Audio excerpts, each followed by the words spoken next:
Bismillahirrahmanirrahim. Alhamdulillahi rabbil alamin. Wa bihi nasta'in ala umur dunya waddin. Nastaghfiruhu wa nastahdihi wa natubu ilaihi wa natawakkalu alaihi.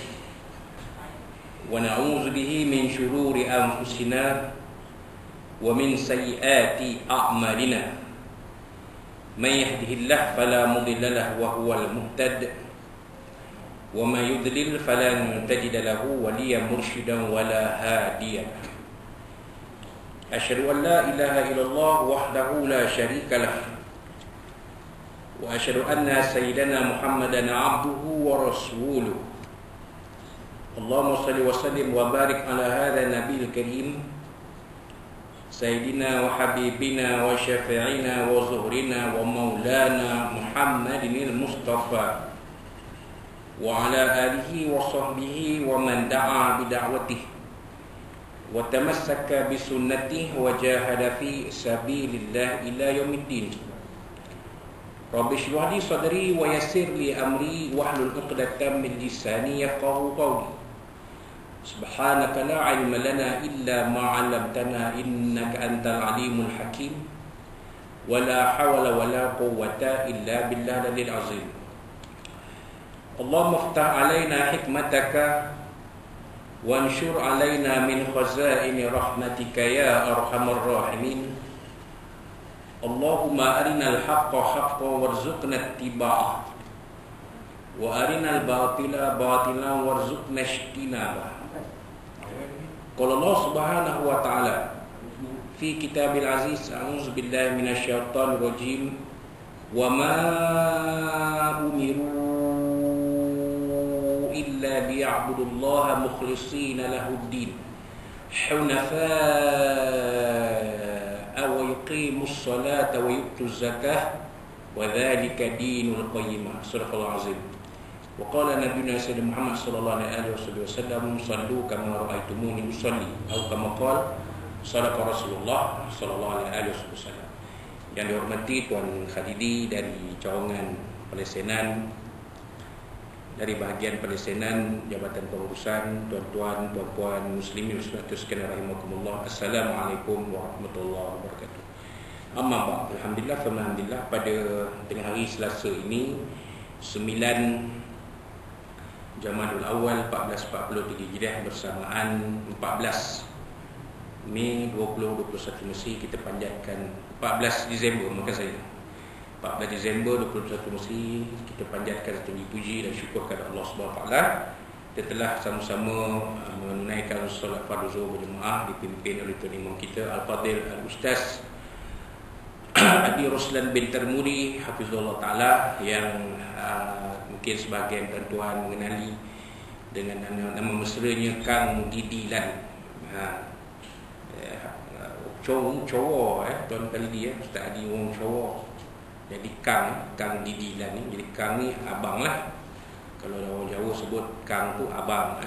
Kalau sebut Wak tu kan macam orang tua pula. Jadi sebut panggil Kang. Kabar Kang Didi. Waras. Saya bukan orang Jawa. Saya bukan orang Jawa, isteri Jawa. Jadi dalam masyarakat Arab ada istilah orang Arab Aribah dan orang Arab Musta'rabah. Orang Arab Aribah ni orang Arab yang asal, daripada dia mula-mula dulu, daripada generasi yang awal memang orang Arab, tidak bercampur. Maksudnya dia bukan dari bangsa lain masuk ke dalam masyarakat Arab. Itu Aribah, orang Arab, masyarakat Arab Aribah. Yang kedua, masyarakat Arab Musta'rabah ni ialah orang luar yang masuk berkahwin dengan orang Arab dan istilahnya asimilasi dengan Arab. Itu masyarakat Arab Musta'rabah. Jadi Nabi kita Sayyidina Muhammad SAW berasal dari masyarakat Arab Musta'rabah. Sebab tuan-tuan, sebab moyangnya Nabi Ibrahim AS bukan orang Arab. Jadi kalau kita masuk, kita ni jadi isteri saya ni Jawiyah, orang Jawa. saya ni mustajwiyah, orang Melayu masuk masyarakat Jawa. Macam tu, kahwin orang Jawa masuk masyarakat Jawa, makan nasi ambung, makan masak bening, kan, makan tempe dan juga makanan-makanan orang Jawa yang lain masuk tekak kita. Setengah-setengah orang dia tak biasa makan tempe ni, dia tak rasa tempe tu sedap tahu lagi. Tapi kalau dah makan tempe rasa sedap, cari kedai beli potong-potong goreng, buat tempe goreng tahu lagi sedap tu.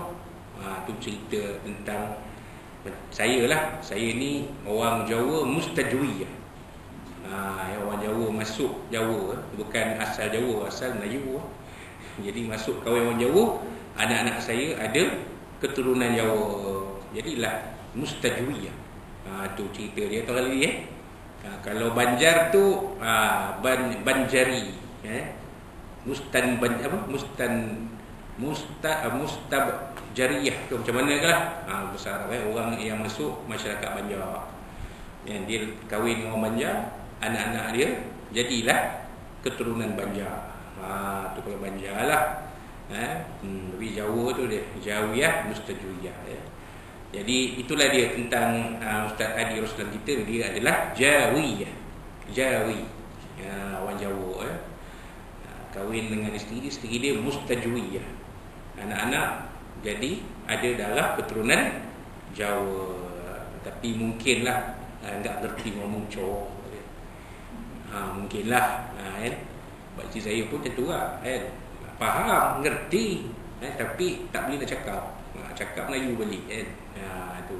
Kalau betul-betul dia memang boleh ngomong cowok macam Ustaz Didi kita, Ustaz Adi kita, dia ngerti ngomong cowok kan.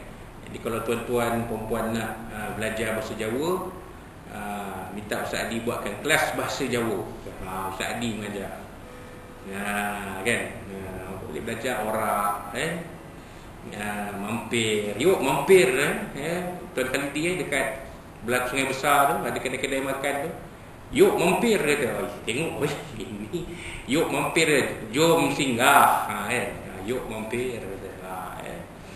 Sajalah untuk tengah hari ni, ngantuk-ngantuk ni kan.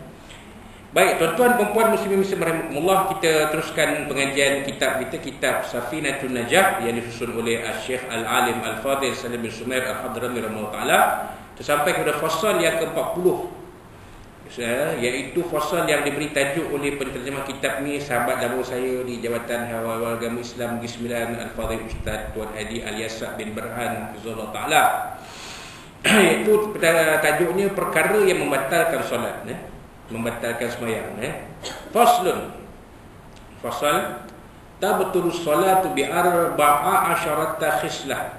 Batalnya solat itu dengan salah satu dari 14 sebab. Maknanya perkara yang membatalkan sembahyang itu ada 14. Metode kali ada 14 semua. Rukun solat 13. Perkara yang membatalkan solat 14. Apa makna tu? Maknanya benda yang baik ni selalunya dibuat ganjil. 3, 5, 7, 9, 11. Benda-benda yang tak berapa cantik ni genap 2, 4, 6, 8, 10, 12, 14. Itu yang kita dapat lah. Tapi tak semesti itu. Jangan kita percaya pula tahyul tu. Percaya keganjilan itu ke genap bau sial, itu adalah tahyul. La adwa wala tiarata wala hamata wala safara. Tak ada perkecayaan kau mengarut tu, tak ada. Jangan pula tuan-tuan esok beli kereta cakap dengan dealer jangan tahu angka genap. Saya tak mau. Angka genap ni bau sui, nanti kereta saya accident tak berhenti. Saya nak angka ganjil je 1357. Kan, dealer kereta pun jahat juga. Dia ambil nombor tu, dia try tembak 5 kecil 5 besar, dapat first prize. Jahat juga kan dealer kereta ni. Jadi jangan percayalah, tak ada kena-mengena. Sebenarnya sesuatu benda yang baik dan yang buruk itu adalah ketentuan takdir Allah Subhanahu wa ta'ala. Bukan ada bersangkut paut dengan sesuatu yang lain. Kerana tuah nombor, Contohnya nak susun rambut ni kena macam ni, begini cara. Kalau tak begitu cara, tak ada rezeki. Itu tak ada kena, itu tahyul lah tuan kali dia. Itu kepercayaan tahyul. Susunlah macam mana pun, yang penting masuk rumah nak tahu kiblat.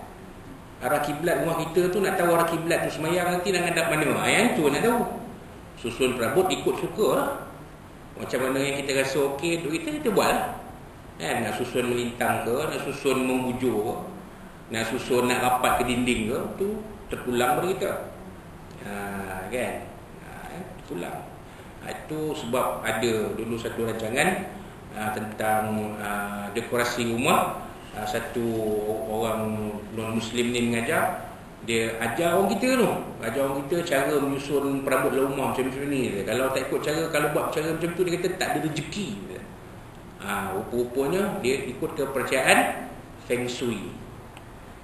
Bila ikut percayaan Feng Shui dah tahyul lah tu. Khurafat kan, tahyul khurafat. Orang kita percaya ikut, tepuk tangan pula.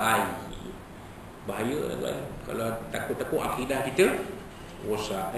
Baik, itu cerita akidah sikit lah. Jadi perkara membatalkan solat itu ada 14 sebenarnya. Pertama sekali bil hadas. Apabila adanya hadas, maka terbatallah solat kita, sama ada hadas kecil ataupun hadas besar. Hadas kecil tu tahu kan, kentut ke, keluar buang, keluar berak ke, keluar kencing ke, hadas tu.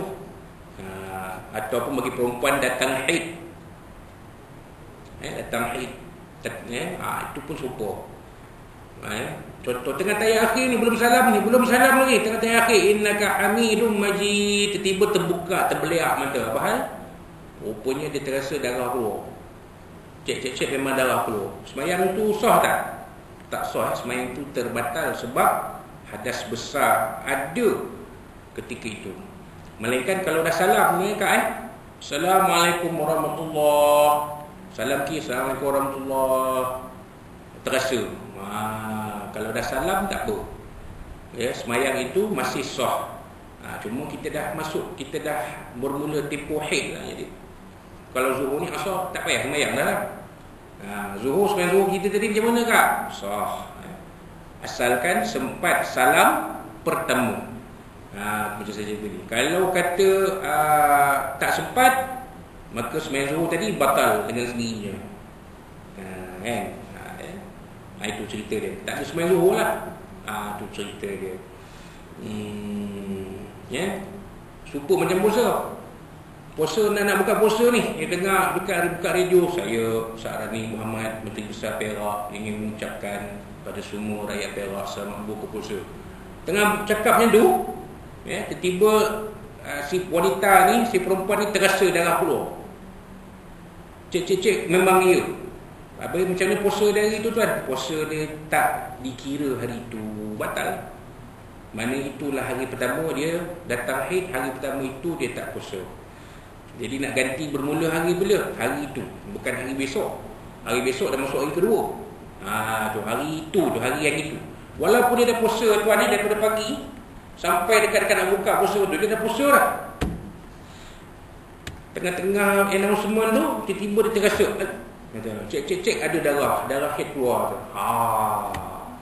Maka hari puasa hari itu tak kira. Dia kira hari pertama datang haid. Mana dia nak ganti hari puasa daripada hari itu, bukan hari besok. Hari besok dah masuk hari yang kedua.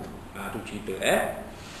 Kemudian yang keduanya, wa biwuqu'in najasati illam tulqa halan min ghairi hamlin. Apa dia tuan? Dengan sebab terkena najis jika tidak dicampak serta-merta tanpa ditanggung. Maksudnya terkena najis. Dan kita terkena najis tu dan tak kita hilangkan serta-merta. Maksud dia macam ni, habis-habis semayang tu kita tengok tapak kaki kita ada tajsyab. Itu kali So macam mana semayang kita? Batal. Tak kira lah semayang kita tu. Kita kena basuh balik tempat kena tajsyab tu, ambil wuduk balik, semayang balik kali ulang balik, semayang balik. Semayang yang kita semayang tadi tak kira. Tak kira. Tapi tu tak kira. Sama juga kalau kita pakai stokin. Sebab najis ni dia badan, pakaian dan tempat solat. Kita semayang pakai stokin, pakai stokin semayang. Habis semayang tengok stokin kita ada cicak, macam semayang kita batal. Tak sah lah semayang kita tu. Jadi maknanya kita kena ulang balik. Tak payah pakai stokin tu. Kita kaki ayam, wuduk tak payah ambil. Wuduk kalau kita yakin tak kentut, wuduk kita tahan, boleh pakai. Tapi semayang buka stokin tu, tak boleh pakai stokin tu lagi. Kalau stokin tu dah bernajis, semayang kali kedua. Maksudnya semayang yang kedua tu lah yang sah. Semayang mula-mula tadi tak sah. Pasalnya ada najis di stokin kita. Kita dah habis salam, baru perasan tengok Allah kata. Tu dia. Kalau tak dihilangkan serta-merta lah. Kalau mampu hilang serta-merta tak ada masalah. Baik, itu yang kedua. Kemudian yang ketiga, wan kisyafil aurati illam tustar halan. Terbuka aurat jika tiada itu serta-merta. Ni banyak orang ni tuan-tuan jaga. Apabila kaum lelaki apabila kita memakai t-shirt, pastikan t-shirt kita tu boleh dilabuhkan supaya bila kita sujud ataupun kita duduk antara dua sujud tu aurat tidak terbuka. Kadang-kadang saya perhati kat tu, yang kita duduk belakang tengok orang sebelah depan kan, tengok nampak luar punggung tu. Mana tak pakai seluar dalam tu. Kan. Dia kata saya tak pakai seluar dalam ni angin lebih sikit. Tak apalah, masih punya pilihan lah. Tapi pastikan aurat tidak terbuka. Kalau terbuka, batal semayang, walaupun tak sedar. Kalau kita sedar, kita tutup balik tak apa. Kita sedar perasan, alamak, bukan t-shirt dia singkap lah, dia pun tarik turun, tarik ke bawah balik. Tak batal semayang. Sama macam orang perempuan ni pakai telekung kan. Telekung tu terselak ke, naik ke atas kan. Kita terasa aurat terbuka contoh kan. Kita tutup balik, tak apa. Serta-merta. Tapi kalau terbuka, ada orang minta akak, tadi akak badan akak nampak, saya di belakang nampak terselak contoh kan. Jadi sebenarnya kita tak salah lah, kita kena ulang balik kan. Itu cerita dia. Kita tak percaya. Mana ada tu? Orang tu pandai pula ambil gambar. Tunjuk kak, ni saya tadi sempat ambil gambar kak. Kita pula marah, delete gambar ni. Janganlah asal perkara tu dia tegur kita tengoklah. Kalau betul, kita ulang semayang kita. Semayang kita dah batal kan. Sebab aurat terbuka dengan terbuka aurat. Dan tak tutup, tak tutup. Kita tak sempat tutup. Kalau kita perasan tak apa. Kalau kita perasan macam tadi kan, semayang kita terasa terangkat baju t-shirt kita kan, kita pun tarik bawah balik. Tak apa, tak ada masalah, tak batal semayang kita. Baik, itu kalau kita pakai t-shirt tu, pastikan t-shirt tu tutup lah, boleh menutupi aurat dengan sempurna. Itu cerita dia. Yang paling baik, ini cadangan saya lah. Bila kita bekerja, contoh tuan kali dia bekerja, contoh kita pakai t-shirt, pakai operasi t-shirt, seluar bawa lah kain ke ataupun jubah tangan pendek ke untuk semayang. Jadi pakai, jadi kalau jubah berdalam tak apa, kita pakai jubah tu insya-Allah. Bila kita semayang tu aurat kita sempurna, tertutup dengan baik. Itu cerita. Ataupun kalau kata payah sangat, pakai bengkung yang tutup pusat kan. Jadi nampak dia tutuplah kawasan pusat. Jadi kalau kita semayang pun, kita tu tunduk, rukuk, sujud pun, jadi dia aurat tu tertutup dengan baik. Itu saya punya cadangan untuk diri saya dan juga untuk semualah. Itu yang ketiga. Yang keempat apa dia tuan-tuan? Wa nutqi bi harfaini aw harfin mufhimin amdan. Bertutur dengan dua huruf atau satu huruf yang difahami dengan sengaja. Bercakap. Berdehem tu ada tak? Satu huruf yang difahami. Oh, kalau tu faham ni, batal sembahyang kita. Ada pula budak cuit. Kita tengah sembahyang ni, budak cuit ni. Dia cuit kat perut kita. Jadi batal lah sembahyang. Kalau tak keluar suara tak apa. Dia tak keluar suara, dia cuma buka mulut dia tak keluar suara tak apa. Ni keluar suara dia. Faham tak? Sembahyang boleh. Jadi sembahyang kita tu dah batal kan? Wallahu a'lam. Baik, itu yang keempat. Yang kelima, wabil muftiri amdan. Jadi tuan-tuan, melakukan perkara yang membatalkan puasa secara sengaja. Apa dia perkara yang membatalkan puasa? Secara sengaja. Makan, minum, lagi apa? Memasukkan satu ke dalam rongga terbuka. Antaranya kan, melakukan hubungan jenis. Itu perkara yang membatalkan puasa. Antaranya, bila kita buat perkara yang membatalkan puasa tu, tengah-tengah sembahyang, Allah, korek pula hidung, korek, gitil pula, kata. Jadi batal puasa ni sembahyang kita. Sebab benda itu memasukkan jari ke dalam lubang hidung itu adalah perkara yang membatalkan puasa. Contoh. Kemudian itu yang kelima. Yang keenam, wabil aklil katsiri nasian. Makanan yang banyak dimakan dalam keadaan lupa. Tengah sembahyang makan pula. Allahu akbar. Duk makan pula. Tapi kebiasaan orang sembahyang tak makan lah. Berarti tak tahulah kau ada makanan melekat-melekat selagi gigi ke. Telan sedap pula. Daging McDonald tadi makan tengah hari tadi yang melekat kat mulut kan. Gigi kita tak selesa, kita pun lidah tak ada pula di pitek bekat sisa-sisa tu masuk, kita pentalan pula. Ketika sembahyang ni maka batal lah sembahyang kita. Itu cerita dia. Dalam keadaan terlupa dia sembahyang. Macam mana kata terlupa sembahyang? Tak tahulah. Wallahu a'lam. Kemudian yang ketujuh, wa thalathi harakatin mutawaliyatin walau sahwan. Dan melakukan tiga pergerakan turut walaupun lupa. Pergerakan kasar yang tuan tadi harakatin ni maknanya pergerakan kasar. Ni tangan gerak ni 1, 2, 3. Satu yang saya nak kongsi dengan tuan-tuan dan perempuan ialah berkaitan dengan i'tidal. Kita rukuk, kita nak i'tidal kan. Allah sami Allahu liman hamidah. Banyak orang dia angkat tangan sami Allah. Ada pula buai pula, main buai pula ni. Main buai tu 1, 2, 3 batas sembahyang. Jadi kita kan bila rukuk kan sami Allahu liman hamidah, tangan kita statik bawah. Jangan bergerak. Kalau bergerak ni takut sampai 3 kali pergerakan berbuai tangan. Jadi kita bila apa tu sami Allahu liman hamidah, macam tu je. Jangan digerakkan tangan kita, macam tu je. Matikan pergerakan tangan tu.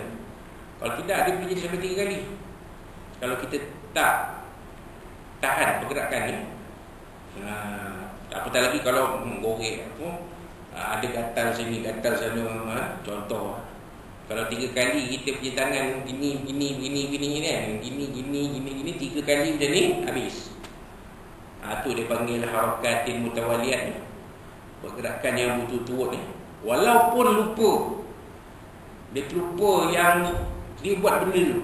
Ada ke tadi? Contoh, waktu tu dia lupa, bila dia ingat balik, dia ingat balik, aku tadi ada contoh ingat balik kan. Maka apa yang berlaku? Sembahyang dia sebenarnya telah batal, maka dia kena ulang balik sembahyang dia, buat balik lah. Itu cerita dia. Kemudian yang ke-8, apa dia tuan-tuan? Wal wathbatil fahisyah. Melompat yang melampaui had. Tengah-tengah sembahyang melompat pula, dia main tangkap lalat. Itu pergerakan yang membatalkan sembahyang. Kemudian yang ke-9, waddarbatil mufritah, pukulan yang melampau. Ya kan? Contoh dia nampak ada lalat dekat bahu, pum, dia tepuk pum, lalat tu. Lalat tu pun gugur ke bumi, mati terus. Lalat tu mati lah. Tapi sembahyang kita macam mana? Sembahyang kita tu batal lah, sebab pukulan kita melampau. Kalau tepis saja tak apa, macam ni kan. Tak apa, tepis saja. Ini tu pukul ni. Itu pun membatalkan solat. Kemudian yang ke-10, waziyadati ruknin fi'liyin amdan. Apa dia tuan-tuan? 10, menambah rukun fi'li, perbuatan dengan sengaja. Rukuk 2, sujud 4, ada. Tapi bukan orang yang waras lah, bukan orang sioman lah, orang tak betul. Ada, kita jumpa lama dulu. Dia rukuk 2 kali, dia sujud 4 kali. Muskil orang masjid tengok. Tapi kita tahu dah dia ni kurang sikit. Tak biar. Dia kurang sioman kan, nak buat macam mana? Takkan kita nak marah pula. Dia ada sujud 4 kali, rukuk 2 kali. Tapi kalau dia sengaja buat benda tu dalam keadaan dia sioman, waras, maka semayangnya batal. Melainkan rukuk 2 kali itu dalam semayang sunat gerhana, itu lain.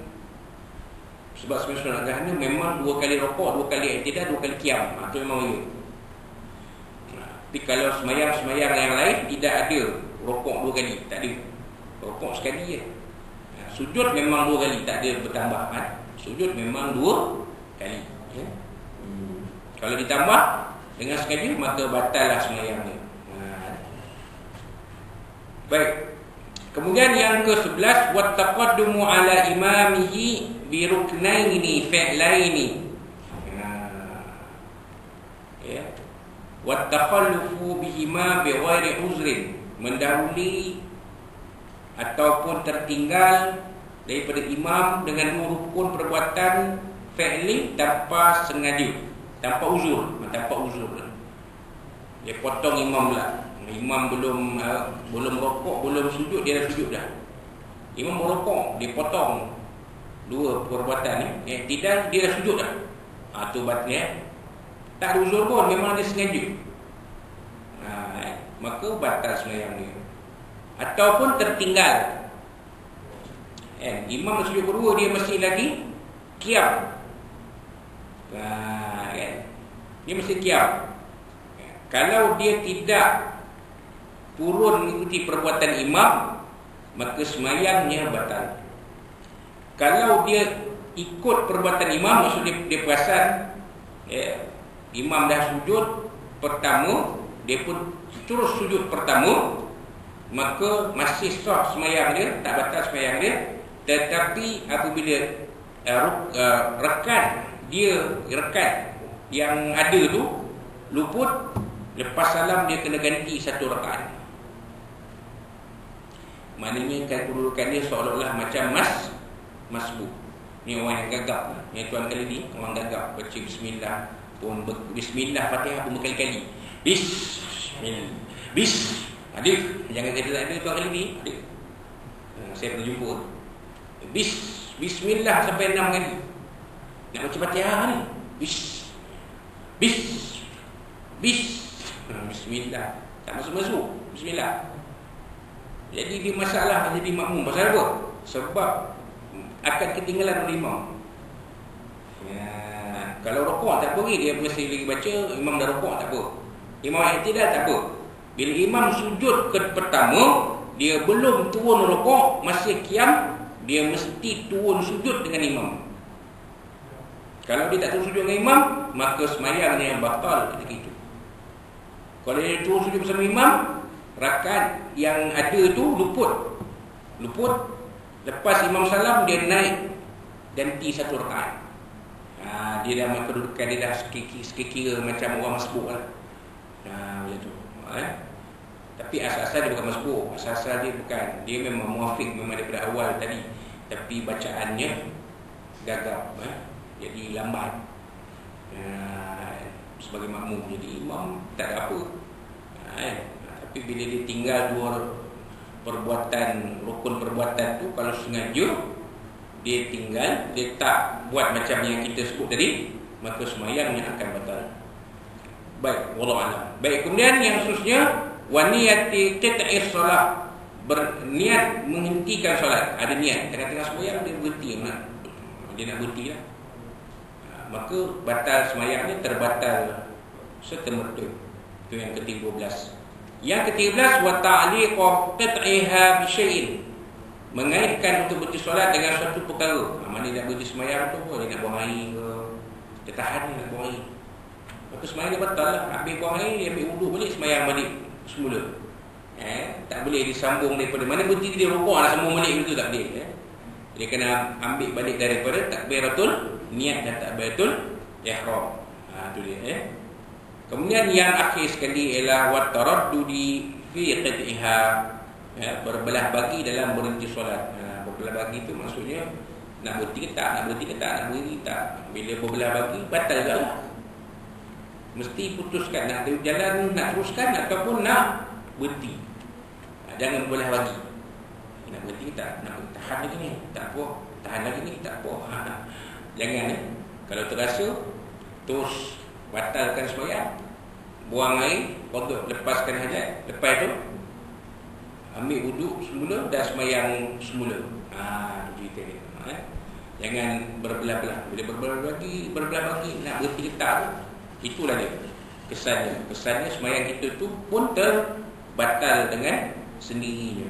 Jadi itu dia 14 perkara yang membatalkan sembahyang kita, yang membatalkan solat kita. InsyaAllah pada bulan kita akan datang, kita akan sambung dengan fasal yang ke-41, fasal yang berikutnya, iaitu solat yang mesti berniat sebagai imam ketika takbiratul ihram. InsyaAllah nazil Allah kita akan sambung pada kuliah yang akan datang. Jadi itulah dia sedikit kupasan untuk kuliah zuhur kita hari ini. Mudah-mudahan menjadi panduan dalam kita kehidupan kita melakukan ibadah, khususnya solat. Mudah solat kita sah dan diterima oleh Allah SWT, serta diberikan ganjaran yang sebaik-baiknya, insya-Allah.